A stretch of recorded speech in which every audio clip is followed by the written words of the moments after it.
Thank you. Thank you, everyone, for coming. Thank you, Vice Dean of Humanities. It's quite a job.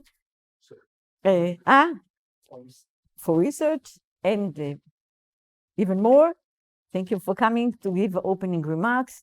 Thank you, Professor Dreyfus, for having invited me. And thank you again all for having me here. I would say, why did I choose this topic? I've been thinking a lot about it. And as you will see, it's everywhere in Israeli reality. The Holocaust is everywhere in Israeli reality. And I wondered, how can I put some order in the question, how does it impact our foreign policy? And also a few notes about Israeli society, not just the foreign policy, which is a bit more formal, but Israeli society as well. And I would even dare say that you cannot understand the world of today without taking a good deep look at the Middle East. And you cannot understand the Middle East without understanding Israel.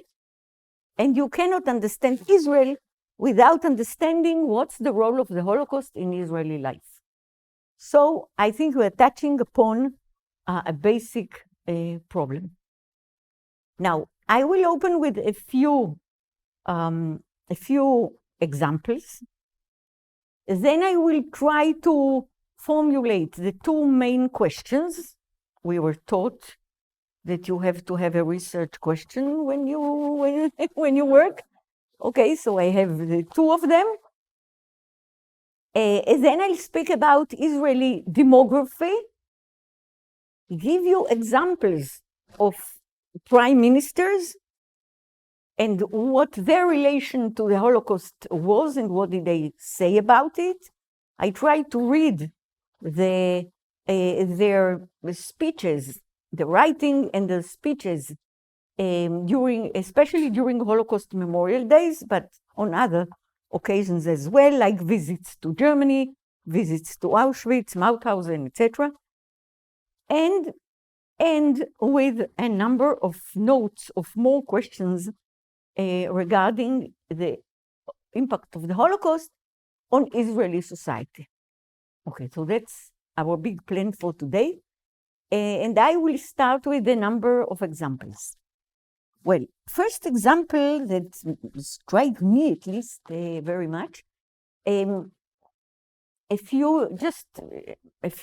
few years ago, the legendary head of the Mossad, Meir Dagan, passed away after being in office for 8 long years, in which a lot happened under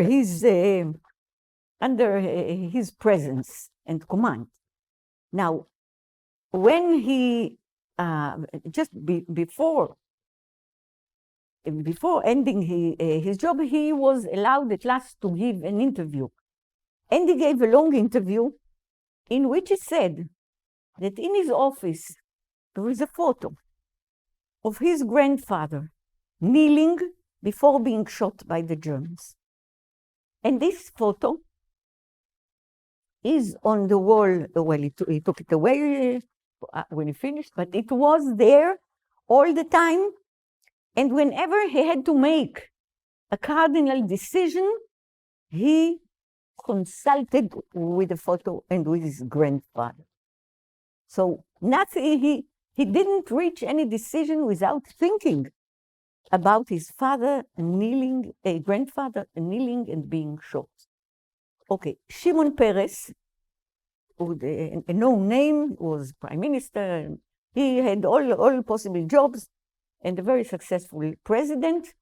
His grandfather, Tzvi Meltzer, his grandfather was the rabbi of a small community in Poland, and he walked to the synagogue when they were sent there with a host of German soldiers. He walked at the head of the community that followed him, carrying the Torah books, and they entered the synagogue, and they were all, it was made of wood, and they were all burnt alive. Okay, and Shimon Peres never forgot it, and always used to say, as a Jew, I cannot forget the Holocaust even for 1 minute. It's a bit of an exaggeration, but close, let's say close to it. But he always, when he was invited to speak in the Bundestag, he spoke, first of all, about his grandfather. Okay, one more is the letter that Prime Minister Begin wrote to Ronald Reagan. He wrote to Ronald Reagan after Israel bombed the Iraqi nuclear installation, and after the fact, after having bombed it, he wrote to Reagan. Whether Israel informed the US that they are going to do that before, because it's the US, but it is not to our point, I don't know, I guess they did, but the letter came after and was made public. And it read like this, it was in English. Dear Ron, 1.5 million children were poisoned by cyclone gas during the Holocaust. Now the children of Israel might have been poisoned by radioactivity. I see children and fear for the fate. I do not sleep at night. I believe that you and the great American people will understand our motivation. In a generation in which 1/3 of our people were murdered, the people of Israel were again exposed to a new war of extermination and nuclear attack. Might have been a new Holocaust. Okay, this is a shortening of the letter that he wrote. Last but definitely not least, the present Prime Minister, Benjamin Netanyahu, does not miss any opportunity to bring up Iran in the United Nations, in wherever he goes. He speaks about Iran and the danger. He speaks more or less in words that Menachem Begin used. He speaks about the danger that Iran poses to the existence of Israel and the Iranian threats to throw a nuclear bomb on us. Okay, so that's these are a number of examples that show you how, let's say, how deep it goes. Now to two main questions, as we said. One is it's the impact on Israeli foreign policy. Is Israeli foreign policy, no matter by which government, because we'll be talking since Ben-Gurion until today, do Israeli governments, and especially the foreign ministry, prime ministers, use the Holocaust in order to work for Israel in its policy? Is it being used politically? Okay, I think that's a major question. And then I'll have another question. Is there a difference between the first 4 prime ministers who were not born in Israel, but were born in Europe and had a certain life experience there, and then came to Israel, or to the land of Israel before the pre-state, and the 4 that are Sabras and were born in Israel? Is there a difference? It stands to reason that there should be some difference. So these are my 2 questions that I will try to answer. And as for a beginning, before we turn to these prime ministers, I'd like to have a few notes and a few data and numbers about Israeli demography as being influenced or even shaped by the Holocaust. So, first of all, you know that such and such a number of European Jews were killed, murdered, etc. And the number of those survivors who came to Israel and stayed there is more or less 360,000. 360,000. Now, a quarter of a million came right away during 45, 6, 7. More came later. All in all, some 360,000. But the survivors are being dealt with in memoirs. They write memoirs, they give testimonies, research, etc. But one point or one piece of Israeli society is sort of neglected in this story, and I'd like to shed some light on them. Those who came to Israel, to the land of Israel, before the Holocaust. In 1933, when Hitler rises to power, there are in Israel 130,000 Jews. That's the whole Maise.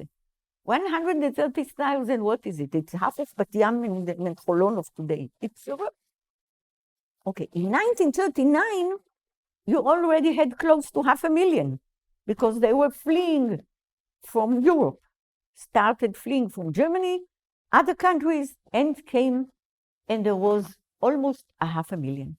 Now, most of this 500,000 came from Europe, and most of those who came from Europe came from the countries that are from the center, from Germany and Austria, eastwards, Poland, Soviet Union, Hungary, Romania, etc.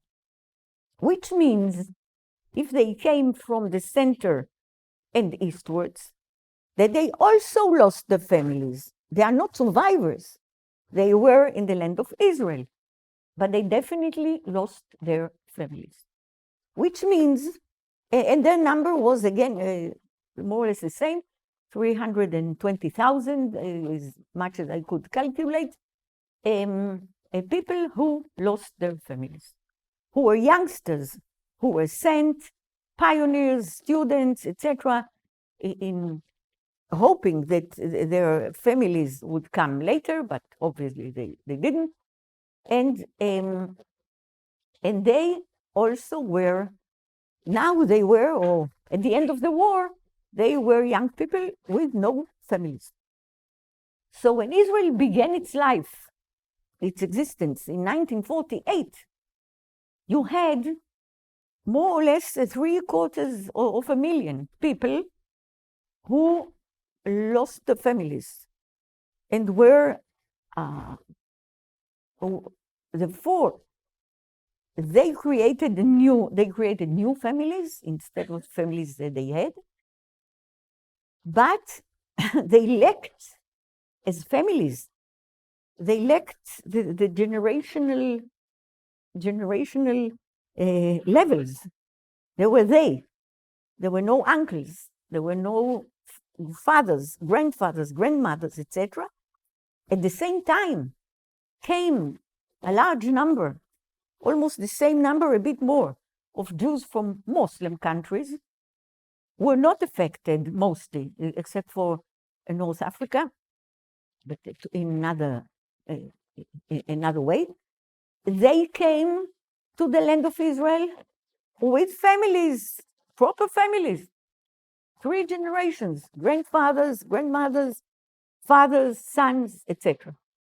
So the difference was striking from the beginning, and it took a long time until only recently, in Israeli secular families, you have something like 3.2 children. In Haredi families, you have Orthodox families, you have more, you have 8 more or less, 8.7. And so that now families are larger and with a periphery of relatives, etc. But it took a very long time. Not only did it take a long time, it was always present. It was always present in the way that the second generation was raised, and then the third generation. And it's not only present in family life or personal life, it is present in every area. The second generation mostly, perhaps because of this sensitivity that is being given to you or raised in you when you grow in a family or with a problem, with parents with problem, and you are sensitive to what is going on with them. Many of the second generation created works of art, film, paintings, poetry, etc., more relatively in number and in intensity more than many other groups in society. So it's in cultural life, in the themes that they work on. You cannot, and you should believe me, or trust me if you wish, there is no day that you open an Israeli newspaper or listen to the radio or open TV or whatever, where there is no Holocaust mentioned. It's on everyday basis. On top of that, not only is it on everyday basis regarding Nazi perpetrators being brought to trial, it's regarding survivors, regarding compensations, regarding some new findings of documents, or whatever. Not only is it present in everyday life, we have, listen to this, in 2005, November 2005, the United Nations declared the International Holocaust Memorial Day, the one that was commemorated yesterday, okay? The 27th of January, the day the Red Army liberated Auschwitz. Since then, 2006, January 2006 until today, and it will continue, obviously, we have International Holocaust Memorial Day, which means meetings of ambassadors, which means bringing leaders. You must have heard about the big, hilarious gathering on the 23rd. The UK was represented by Prince Charles. I was there. I can tell you firsthand that he represented you princely. Well, his English, Gewalt, his accent, the accent, the beautiful English, the way after you listen to him, you don't dare speak English again, but that's it. He was also leading, he was, of course, sitting on the first row. Okay, so he was also the first to put a wreath of flowers. Each of the delegations, the leaders, there were 50 wreaths of flowers. We almost fainted until they finished putting them all, and they built like a wall of flowers. You cannot put them in line, it's too long. They were one upon the other, on one side of the other, and it was a wall of flowers being put at the bottom of the sculpture for the Ghetto Warsaw rebels, which was really something, and he was the first to put. Okay, so we have International Holocaust Memorial Day. Now, before we catch our breath, now it's the end of January. You have February, March, 21st of April, Gewalt, another Holocaust Memorial Day, the national one. The national one is more personal, more towards the survivors, hearing the stories. There are still, out of those the number I gave you, almost half are alive. You know that the Nazis killed first the children and the elderly, which means that survivors who came to Israel were up to the age, between the ages of 15 to 40, 45 the most. And we have today 194,000 survivors. 3/4 of them are 70 something, and some 15 are 80 and 90. Then we have the end of the Holocaust Memorial Day, the end of the war Holocaust, the end of the war Memorial Day. Why? We have more than 1 million people who came from the Soviet Union to Israel, okay? For them, the end of the war is the most important one, and they march in Jerusalem with their medals on there. In Israel, you get a small thing for each war. There, you got a big medal for each battle, so they can hardly sustain the medals, and they march the streets of Jerusalem 8th or 9th of May. Okay, that's the third one. What about the Yud B'Tevet? That's the Orthodox one. Yud B'Tevet, 10th of Tevet, is the day when, during the Babylonian time, King Nebuchadnezzar put siege around Jerusalem, okay? And the war on Jerusalem and its destruction began. And so until today, this day marks the day for many disasters and for all those who do not have a burial place. שמקום קבורתם לא נודע. That the burial place is not known. So you have more or less, or at least 4 occasions along the year, to mark the Holocaust. If you ask me, חבר'ה, Kinderlach, it's too much. It's really, it's a burden. And since during last year, since 2006, we have this international one. Okay, but that's reality. Now, having said that, you may understand differently my question is, or are and where Israeli governments using the Holocaust for politics? That's a question. But when I sum up, I'll try to show you or make you aware of the fact that politics is one thing, but the fact that it is there all the time is a reality. It's not a political invention, it's a reality.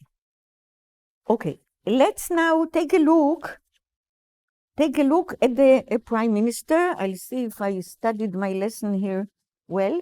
Yes. Okay, so this is Ben-Gurion, twice Prime Minister, as you see. Levi Eshkol, Golda Meir is less known, but is important in this case, Golda Meir, and Menachem Begin. If you didn't know them before, never mind, here you see, you're introduced to them. Now, Ben-Gurion and his attitude towards the Holocaust was different. Different than the others. How different it was. Ben-Gurion said there was a Holocaust. It was terrible. He wrote a letter. He was a very reserved person. He didn't show feelings. But in a letter to a relative, he said that he wrote that his niece, the daughter of his brother, Avram, daughter of his brother, was burnt alive with her husband and children. There are no words for that. He cannot say anything, he cannot speak. But he didn't go on with it. His idea was that what happened should be left behind, and otherwise Israel will not become a normal state. And he's right, as I've showed you, it was not left behind. It's not natural to leave this behind. He advocated normal life without the Holocaust. He was against establishing Yad Vashem. When Yad Vashem was about to start, no one wanted it. No one wanted it. Today, it's such a center of life, and no leader in his right mind would miss the opening night of, or the ceremony of Holocaust Memorial Day. But at the beginning, no one wanted this Yad Vashem, and Ben-Gurion said, we don't need Yad Vashem. The Israeli state is enough of a monument. All our kibbutzim and moshavim, etc., are a monument to the Holocaust. You don't need to scratch your wounds every day, like Job sitting and scratching the wounds. He wanted the normal state. He didn't want Yad Vashem. And when he was invited, listen to this, he was invited in 1950 to open the ceremony for the Warsaw Ghetto rebels in the Lochamei HaGetaot. It's the ghetto fighters kibbutz at the north of the country. They settled in their place in the north in 1948.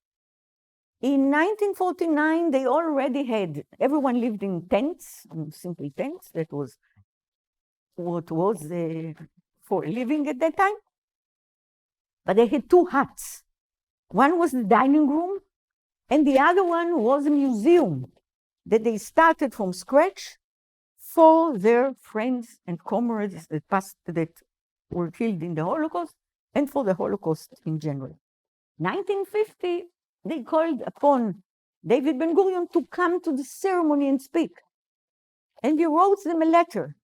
At this time, hallelujah, there was no telephone, not enough of telephones, and certainly not a computer in which you delete everything and you don't have it anymore.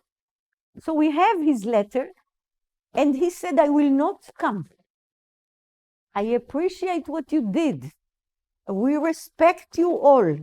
The kibbutz was founded by ghetto fighters. We respect you. We remember, but I will not come because it's enough. This says in 1950. Should have seen what's going on today. Enough with the Holocaust, and that's it.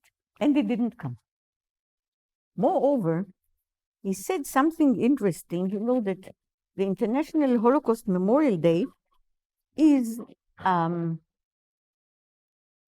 for the memory of the Holocaust, remembering the Holocaust, and for the fight against anti-Semitism.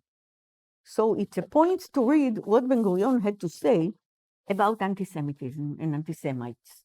And he said the following: it is a mistake to blame anti-Semitism for all the troubles and calamities that befell us in the diaspora.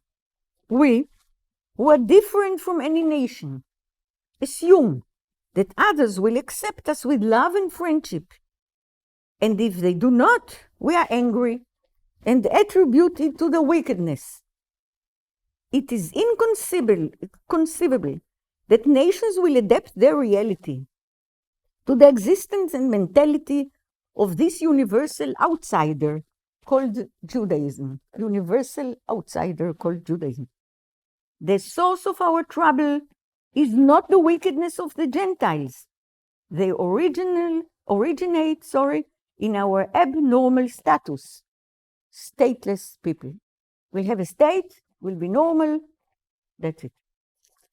Okay, as you may of course understand, his idea didn't work out. The Holocaust is being mentioned every day, and in that respect, we are not really too normal. Okay. Eshkol had a hard life as a prime minister with the 6 Days War, etc. Before the 6 Day War, he was a very moderate and a person with a great sense of humor. And there are many jokes connected to him. Before the 6 Days War, when there was this threat of the Arab countries, Egypt first and foremost, to destroy the country, to conquer it and destroy it, and Nasser, the Egyptian president Nasser, Gamal Abdel Nasser, was at the head of these sayings and threats, he didn't pay too much attention to that and didn't react to that. And he was criticized all over the press from left to right. Not just one side of Israeli politics, everyone criticized him and said, listen, we have heard Hitler saying that he would destroy the Jewish nation. And we didn't pay enough attention to that. And this is what we paid. And now again, you're not paying enough attention. And when you read it, coming even from left movements or people who believe in a new world and a more universal post-war world and socialism, etc., they criticized him high and low, and he apologized, and then came the 6 Days War, and we were saved. But it like remained as a principle that whoever says that he wants to destroy us, we should pay attention and not neglect all kinds of taking care. Okay, Golda Meir is a different story. Golda Meir, if you read her autobiography, which is called My Life, Chayai, it opens with a pogrom, a cruel pogrom in her small town in Eastern Europe, and how she witnessed it, and how she was frightened as a child, etc., etc., and what an impact it made on her. So it's not the Holocaust that made an impact on her, but this experience of a pogrom to which she was subjected as a child, a young girl, and it again was for her like something that accompanied her life, and quite a number of times she talked about it. For instance, in the Evian conference. The Evian conference, July 1938, when President Roosevelt convened delegations of many countries to find a solution for refugees, not only Jews, refugees mainly from, it was July 38, from Germany, Austria, and the part of Czechoslovakia that was annexed already. She was a representative of the Yishuv, of the Jewish community in the land of Israel, and she spoke there. And of course, she started again with the pogrom, so, okay. Menachem Begin, I read you his letter. Of these four, it's just by a parazar that it so happened that the left one, Ben-Gurion, was the one least inclined to deal with the Holocaust, and Begin the most inclined. He considered himself a survivor, though he was not. He fled eastwards to the Soviet Union when the Germans entered Poland. He never forgave himself for fleeing, for running away, because he left his youth movement, Beitar, his youth movement, the youngsters, he left them behind in Poland. And he was very, very much taken by the Holocaust. And I think that it would be, it's a strong word, but I think it would be fair to say that it dictated his behavior during the first Lebanon War in the beginning of the 1980s, in which he spoke about Arafat as if Arafat in Beirut was like Hitler in the bunker, so much so that author Amos Oz passed away a year ago, who was always very much involved in Israeli politics, wrote an article in all papers to say, Prime Minister, Hitler is dead. Showing, then it's another reality, leave Arafat alone. So he was very much taken, and I really think he was, as a prime minister, he was under the impact of the Holocaust, no doubt. Now I had a question regarding these four חבר'ה. Because all of them are Sabras born in the land of Israel, except for Peres, but Peres came when he was 11 years old, so it's almost, his upbringing was in Israel. And you have Rabin, Shimon Peres. Well, that's a mistake. This is not Golda Meir, as you can say. It's, of course, Ehud Barak and Benjamin Netanyahu. In former years, you can see that they took his bar mitzvah picture. He looks very young and very nice.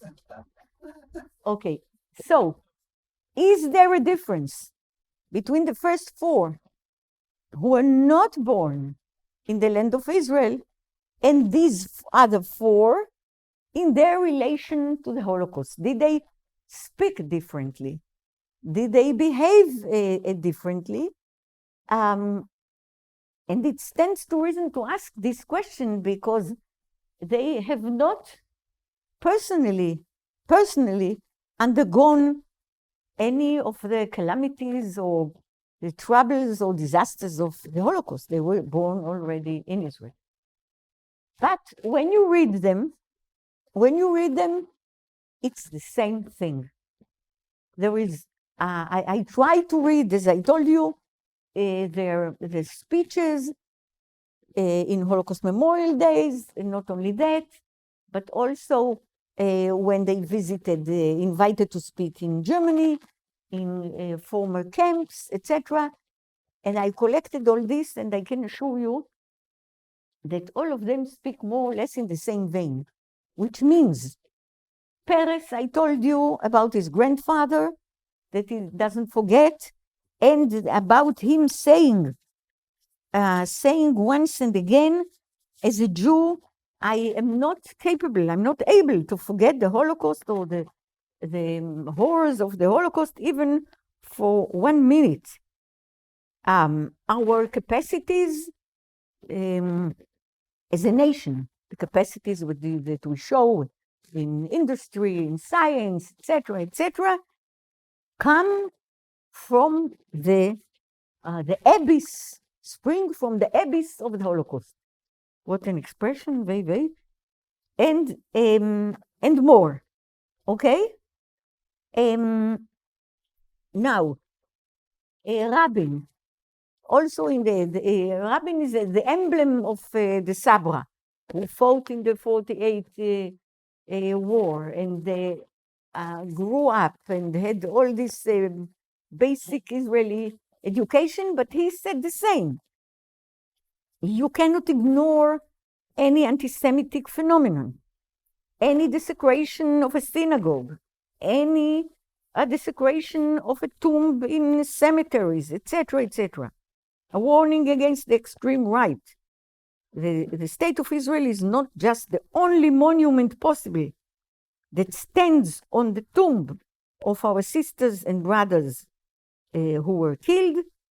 The State of Israel is a deterrent against any attempt of another Holocaust. A strong Israel is our answer to the horror of the Holocaust, etc. Okay, Barak, an extremely brilliant person. Doesn't matter what you think about him in politics, that's a different thing, but he is really a brilliant person. And he wrote, when he was chief of staff, he led the first delegation of the IDF, of the Israeli Defense Forces, the army, the first delegation to Auschwitz. Since then, they visit Auschwitz it was in 1992. Since then, they visit every year. It's called Edim B'Madim, witnesses in uniforms. And he led the first one, and he gave a speech that became very known because although he is a Sabra, and he was supposed to look from above on the victims of the Holocaust, he stood there and gave them the highest respect. And he said, we respect and honor the way that you withstood. You stood alone. No one supported you. He blamed the world. No one supported you. The Nazis were worse than animals. You had no support, no one to give you a hand, to give you weapons. We can have no complaint the way you went to your death. On the contrary, we understand that you were cornered into an impossible situation. And then he said that the IDF was late in reaching the place in 50 years. It was 50 years, more or less. Said we were 50 years late. And then he got reprimanded by all historians, because what do you mean by being 50 years late? There was no state of Israel, there was no army. Okay, but he did say that, and this speech of respect and of why didn't we come on time to your help, blaming ourselves and not you, remained a symbol. Okay, we'll come back to Netanyahu in a minute, because, okay, yeah, he apologized already from the before we started, so it's okay. Okay, now, yesterday was a ceremony in Auschwitz. Here is the infamous entrance, and here are 3 Israeli jets. You see the Magen David, the blue Magen David on the jets, always. Here are 3 jets flying over Auschwitz some 10 or 12 years ago, on Holocaust Memorial Day. Now, the Polish government, the Polish army, didn't like the idea at all when they asked for permission to do that. And they more or less did it in spite of the disagreement. They are a number of Israeli pilots who flew over the camp. You can see them high above, okay, flying over the gates exactly at the minute when the ceremony started. And also this photo remained as like an echo of what Barak said. Barak said, we were 50 years late, okay, but here we are. Here we are, and it's a photo, this one, that is all over, that spread all around the country. To say we weren't there on time, well, there wasn't any state to begin with, but now here we are, as Rabin said, also as a deterrent.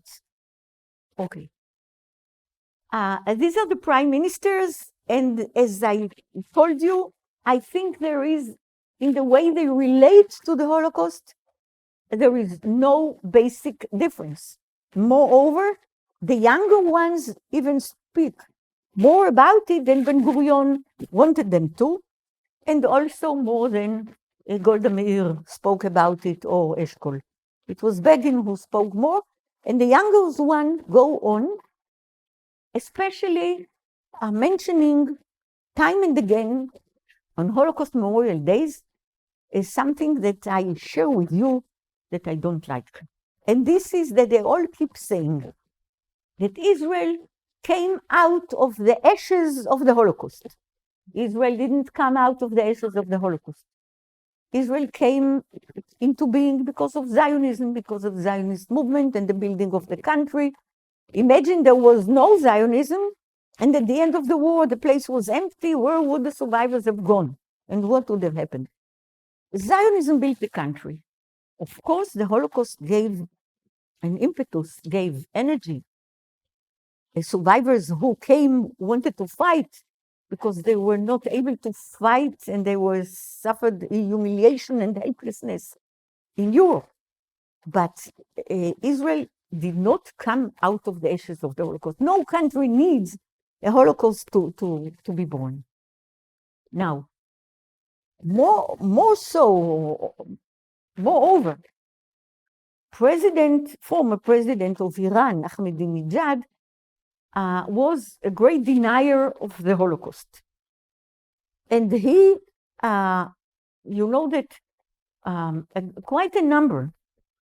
In Yad Vashem, we work on the Holocaust. In Tel Aviv, I'm head of a team that for some 25 years monitors the situation of anti-Semitism, Holocaust denial worldwide. A number of Holocaust deniers found refuge in Tehran and still live there because there is legislation against Holocaust denial and there are some verdicts pending. And they fled to Tehran and they live there. And they organize exhibitions, they organize caricatures, contests, and all kinds of ideas. And what Ahmadinejad was saying, or used to say, is that there was no Holocaust. And if there was no Holocaust, there is no need for an Israeli state, because he goes along this line. Israel, they say in Israel that it sprang out of the ashes of the Holocaust. There's no Holocaust, no need for an Israeli state.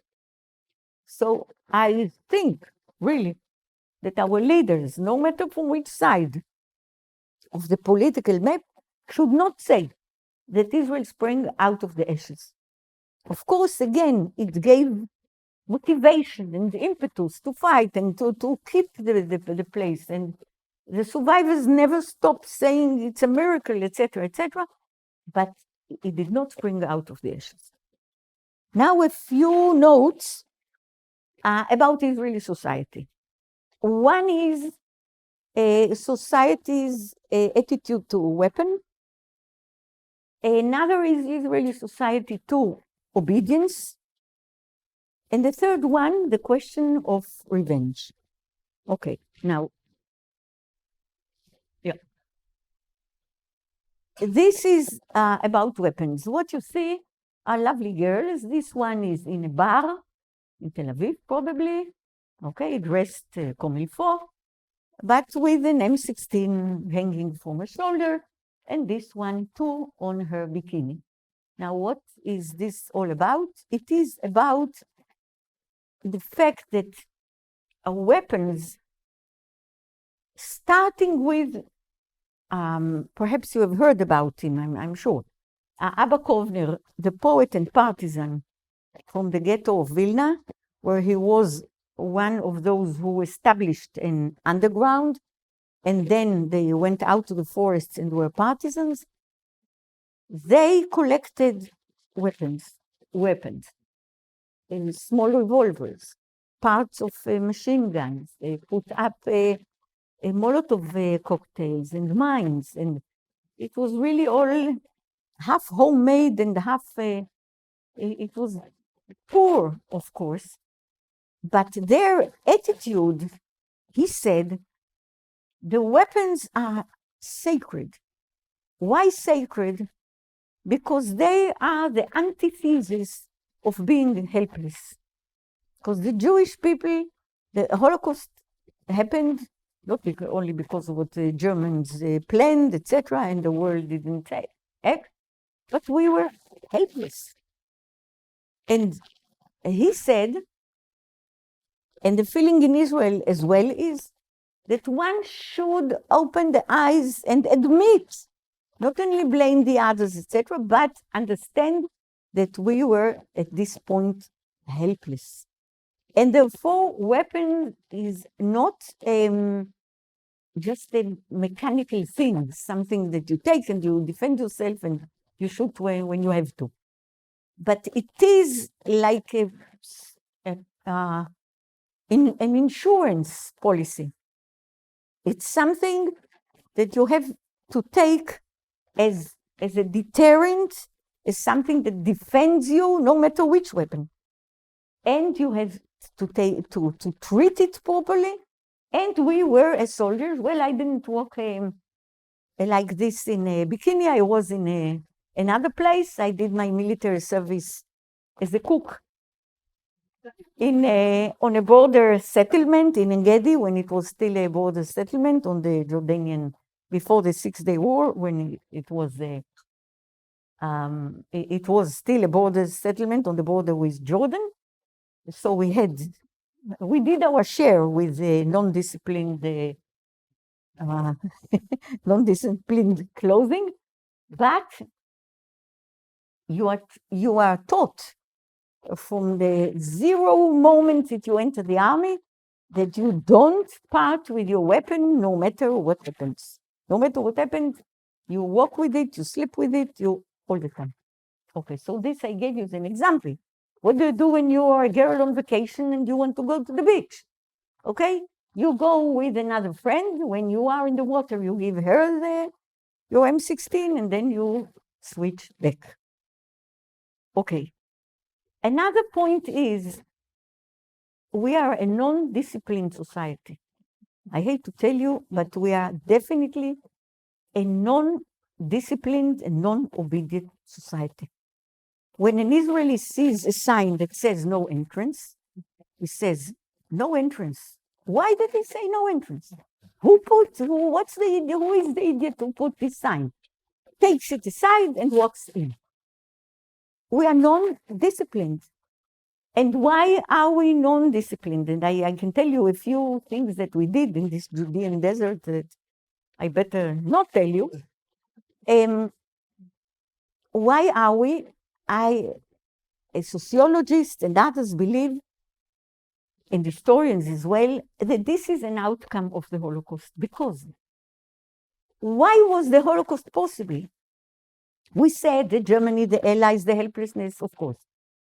But the Germans and Austrians and others who were disciplined, who obeyed and did things that are completely contrary to their own original education and values as Christians, etc. They obeyed, so that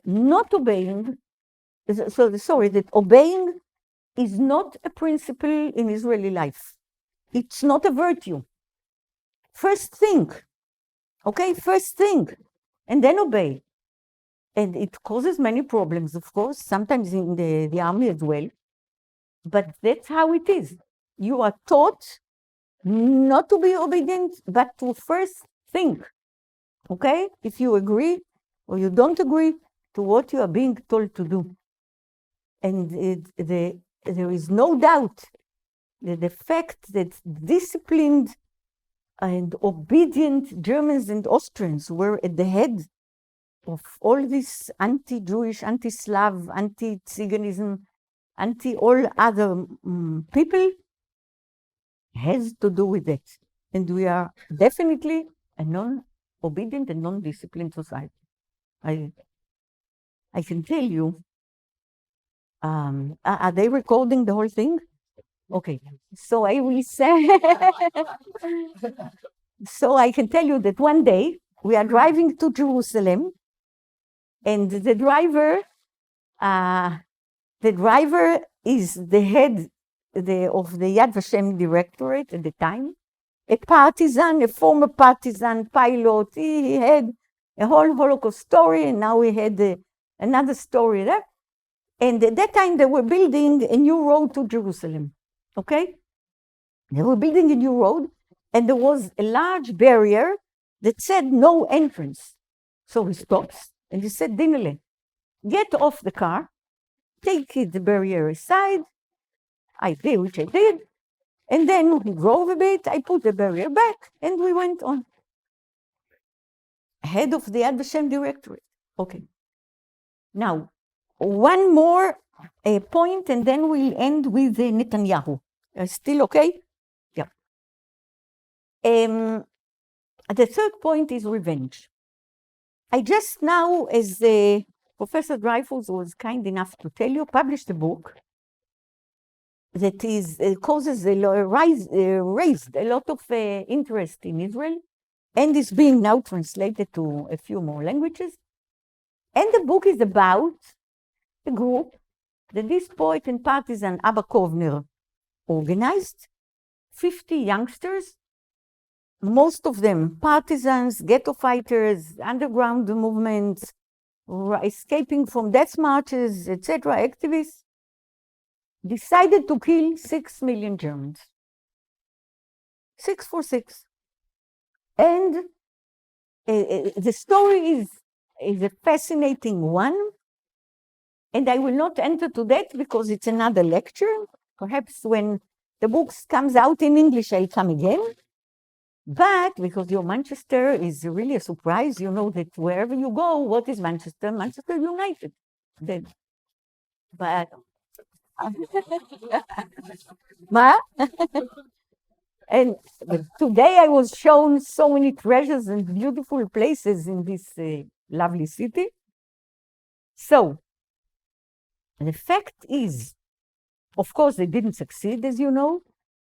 There were other acts of revenge, but on a small scale. All in all, the Jewish people did not take revenge, okay? For the tortures and the humiliations and the almost 6 million and the destruction of a culture and whatever, you know, as it's not just the killing, it's a destruction of a culture, a deliberate one. The Jewish people did not take revenge. The Germans were not really punished. Of course, the Nuremberg trials, but okay. In the Nuremberg trials, the Jewish people did not have a representative or representation at all because we didn't have a state. So the major crime was not dealt with per se in the Nuremberg trials. Tens and tens of thousands of SS officers and soldiers were kept by the Allies, especially the British and the Americans, on German soil after the war. But it was such a burden. You had to keep them healthy and clean. They were prisoners. And feed them and register them and interrogate them. And after a while, it became, the Allies realized it's such a burden, opened the gates and said, Kinderlach, go home. That's it. They went home. So there was no punishment of the majority. There was never a denazification. So, and there was no revenge. Now, I would say to this point that Israeli society knows that and remembers that there was no revenge, that such and such horrors happened and there was no revenge. But it is being taken, and I think it's right, it is being taken as a credit to the Jewish people. They did not stoop to the level of killing others without a trial, without bringing to court. This idea of killing 6 million became known to very few in the leadership of the Yishuv, and they were all vehemently against it, absolutely upside down.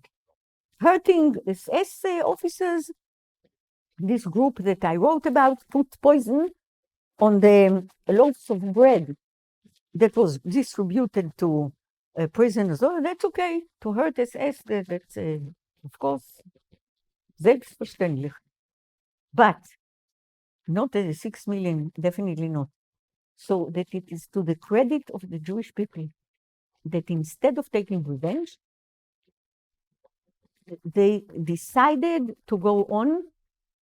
The survivors mainly started with that, to have a new family instead of the one that was killed, a new family, children, community, go to the land of Israel, and if not Israel, to another place, but to live among Jews and start life again. And the state of Israel, as we said, also a very vibrant place, going forward, remembering the Holocaust, but going forward. So revenge was not taken. And some say the Valdik was not taken and there was no deterrent. We didn't put a warning, a revenge that is a warning. This group that wanted to kill 6 million wanted to be not only a punishment, but a warning, a full stop in Jewish history, no more hurting Jews without being punished. But it didn't work out, and today, when I started the book, when I knew them, I first wrote the biography of Abba Gordon. 35 of them were still alive. When I started the book, 11 were alive. Now only 4 of them. One is 100 years old. And für uns gesorgt. He walks on his 2 feet, and when he hears, and he's wonderful. And the others are 96. Look, they today are respected. They are very much respected, and I'll try to finish with the point why they are respected, but I'll show you first Netanyahu speaking in the United Nations with as if a nuclear bomb that looks like a hand grenade, yeah, and the possibility that it explodes. And Netanyahu is, I don't have to tell you, is imbued with the fear and concern that Iran will carry out its threat to have a nuclear bomb and to throw it on us. Okay? And he does not miss an opportunity anywhere, when, to speak about Iran and the danger that it poses. And it's for him like for Begin when he wrote to, you remember his letter to Ronald Reagan, President Reagan. For him, it's a major concern. I can tell you, you can say whatever you like about his policies, that's a different story. I can tell you that every year on International Holocaust Memorial Day, today is what? Is it Tuesday? Yeah. Sunday, the government held a special meeting, like every year, it was 26, but close to the 27th, and we give the report on the situation of anti-Semitism. And generally they say, okay, 10 minutes, 15 minutes, you give the report and you are out. The government has more things on their plate, you do your job and you go out. Okay, and every year we stay there an hour and a half, and the ministers discuss anti-Semitism, they are very concerned. Years ago, it wasn't an issue in Israel. Zionism should have solved anti-Semitism, and that's it. But in recent years, it is definitely considered a problem that we should attend to. And the conversation goes on. You know that his father was a historian, Professor Ben-Zion Netanyahu, a known historian. He wrote the item on anti-Semitism in the Hebrew Encyclopedia. And he, as if got it from his father, that he has some responsibility for Jewish history, Jewish existence, etc.